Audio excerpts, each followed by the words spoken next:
here today to talk about the latest opportunity through the Pennsylvania Department of Environmental Protection EV grant submittal opportunity for the City of Erie, which would pay for 5 EV trucks that would replace 5 diesel emissions trucks for the City of Erie.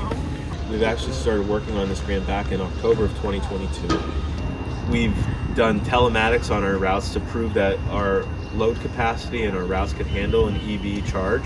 And this truck here that you're looking at is a thousand stops or 100 miles.